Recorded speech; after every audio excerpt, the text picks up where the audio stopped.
think it's safe to say that we underestimated the 2020 NBA draft class. For all the whining about the lack of star power, these rookies have been wildly entertaining. And glimmering among those bright spots has been the play of a Sacramento Kings rookie named Tyrese Haliburton. Haliburton has been a darling among the basketball nerd community for a few years now. He's like that indie band that your hipster friend won't shut up about. But how much of that is justified? And just how hard should the 11 teams who decided not to take him be kicking themselves?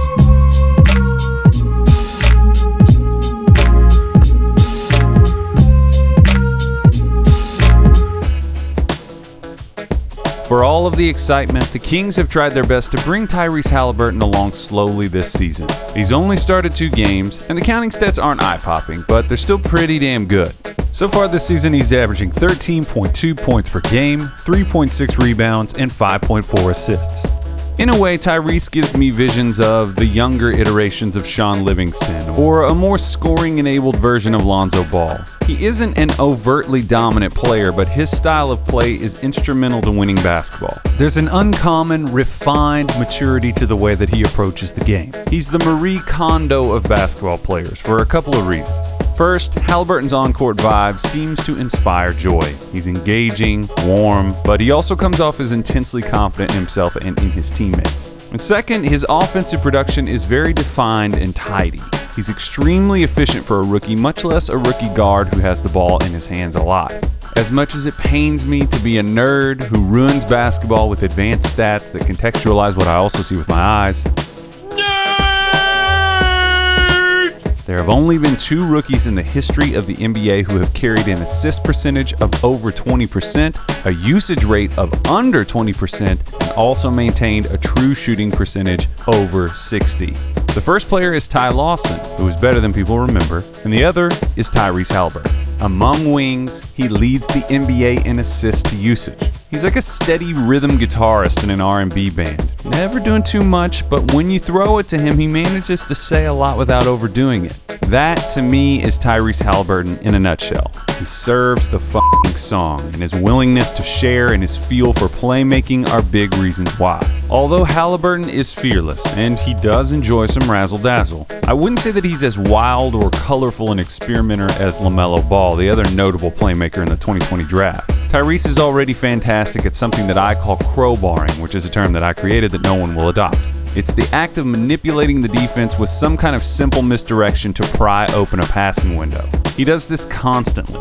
He has great feel for which fakes to certain personnel will cause the defense to react. Haliburton is also already fantastic in transition. He's in the 95th percentile of the league, and aside from being really long and really quick, this kind of apt decisiveness is largely why. Watch him catch the ball here and then fake this pass to Rashawn Holmes on the baseline. Phoenix is hurrying to ID their matchup, so Jay Crowder doesn't know exactly who is behind him, and he moves to contest the pass. This opens up an easier window for Tyrese to bounce this to Holmes on the baseline, but it's important because now Phoenix is rotating. There's an open shot somewhere, and you can see that Tyrese instantly knows where it is. Holmes quickly fires this to Barnes, and Barnes swings it to Fox. Bang. When it comes to getting his own offense, Tyrese is very much a modern man. Fire it from 3, get in the lane for a floater, or get to the rim. And wing-sized players who can comfortably alternate between highly efficient spot-up and highly efficient pick-and-roll offense are immensely valuable commodities in today's NBA, and Haliburton's shooting and playmaking savvy put him in this category. He changes speeds well, and his use of hesitation is already good with signs that it could grow even more. This two-way sequence is an eye-opening glimpse at what his future could look like. First, watch him spin off of this screen and then sidestep Nick Claxton to block this Shamet jumper. Then, at the other end, he immediately goes into a high ball screen with Rashawn Holmes. Shamet and Claxton are trying to push Haliburton towards the sideline, so Harden comes over to tag the roller. 2 hesitations make the play happen here. First, a quick one to get Claxton in the air, probably too easily, and then another one to lift Andre Roberson away from the corner where Harrison Barnes shoots nearly 45% for 3.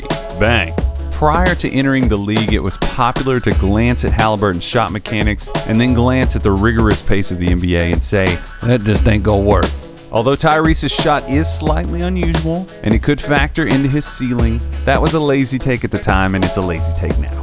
First of all, it's important to point out that the damn thing goes in, and it has at every level. He shot over 40% from 3 in both of his college seasons, and through 30 games with the Kings, Haliburton is shooting over 43.3% from 3 on over 5 attempts per game. Halle B is also like LaMelo in that some habits have lingered in his shot mechanics from the days when he wasn't strong enough to get the ball there. You can see that when you come back through some of his attempts from high school and college. This is really noticeable in the angle of his right elbow. The right kinds of strength can aid shooting consistency as players mature, and I think that we're seeing that from Tyrese. He's already better about getting his elbow flatter with his shoulder line, which raises his release point and speeds up his shot without interfering with touch that clearly already works. Of course, not all shots are the same. Stationary on catch and shoot looks, he's very good. He's hitting 45.8% of those shots. And on basic relocation attempts, it's not a problem, but when he's creating it for himself, the percentage does take a dip, down nearly 10% to 36.7. The more dynamic he gets and the more he expands his efficiency in that area, the more of a migraine that he is going to become. Now, let's acknowledge something. It's hard to get carried away criticizing a rookie who brings this kind of instant impact with so little waste. For this reason, it becomes less about nitpicking his negatives and more about dialing in where we think he could go from here. We talked about how efficient he is at a lower usage rate, but is it a guarantee that he's versatile enough to handle a heavier load? And if not, what could stop him from getting there? If Sacramento simply decided to take what Haliburton does now and pump up the volume, I don't doubt that he could remain consistent. We've seen that from year to year in his pick and roll numbers, for example. It's just that it's not that simple. Defenses will understandably react to that and challenge him in different ways. I think that physicality is going to play a major role, which to this point is not a major part of Haliburton's game. Free throw production is a key part of the life of a big-time scorer. 28 of the top 30 scorers in the NBA have put up at least 4 free throw attempts per game this season. Tyrese has failed to put up a single attempt in 19 of his 30 appearances. If defenders can live in total freedom knowing that he's not going to draw fouls, it puts a cap on what he's going to be able to do. He makes a living right now on teams who drop and concede his middle game. But what happens when teams hedge harder on him or switch? Talented playmakers become nightmare assignments when they can put other types of pressure on you. When they fail to round out those qualities, they're still good players, but defenses will have options for slowing them down. His own defense is going to be a factor too. Like most rookies, Tyrese was targeted early on the defensive end of the floor, but he's been good enough to survive. Because of his activity, his length, his quickness, he's very alert when it comes to getting in position to shoot passing lanes, and he's light enough on his feet to bother shooters who like to step uphill to get their shots off. Haliburton's slight frame makes him vulnerable to bigger and heavier wings. He can have issues with screens on or away from the ball because they can really create separation that challenges an already challenged Sacramento defense. I don't think that Haliburton has the build to be a big-time on-ball stopper, but he's active enough and smart enough to be a real asset as a team defender. Man, poor Kings fans. They have been through it. It's to the point where I don't even want to tease them anymore. I can't imagine how frustrating this must be. They haven't been to the playoffs since the 05-06 season when Tyrese Haliburton was 6 years old. Speaking of Haliburton, George W. Bush was still in office the last time the Kings made the playoffs. It's an unbelievable stroke of good luck for Sacramento, a team who in recent years has had a knack for doing the wrong thing at the worst possible time, to nab a player like Tyrese Haliburton in the way that they did. It's lucky because very few players would look at the landscape in the top 10 and reject the money the way that he did, merely so that he could push his way towards playing with De'Aaron Fox. Fox and Haliburton fit together like peas and carrots in numerous ways. They're both highly focused, outspoken guys, and their games work in a synergy that props the other player up. Haliburton's presence allows Fox to go balls to the wall and do what he does best. He's uniquely capable of exploiting the things that Fox creates. But if we're thinking about rosters with the highest goals in mind, which is the point of all of this, I think this duo is lacking the balance and support that it needs to level up.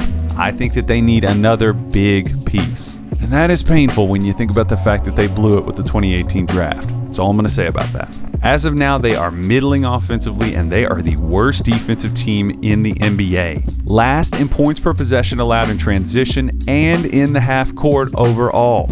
I think the bad news is that Sacramento's core issues put them closer to the bottom than to the middle. But the good news is that Haliburton does enable them to do more of a pivot than a hard reset. Let's pivot. Let's pivot. In said pivot, if it's just me, I'm saying Fox, Haliburton, and Rashawn Holmes, their best net rating three-man lineup by a wide margin, are the only sure things about my plans in the next few years. The markets for Harrison Barnes, Marvin Bagley, and Buddy Hield should be good enough to bring substantially positive shakeup. Will the Monty McNair regime steer things in a better direction? Will Luke Walton capitalize on what could be his last head coaching chance? It's a tough road ahead, and I think lots of changes need to be made. Although there are definite areas for growth, I'd have a hard time not giving Tyrese Haliburton an A on his rookie report.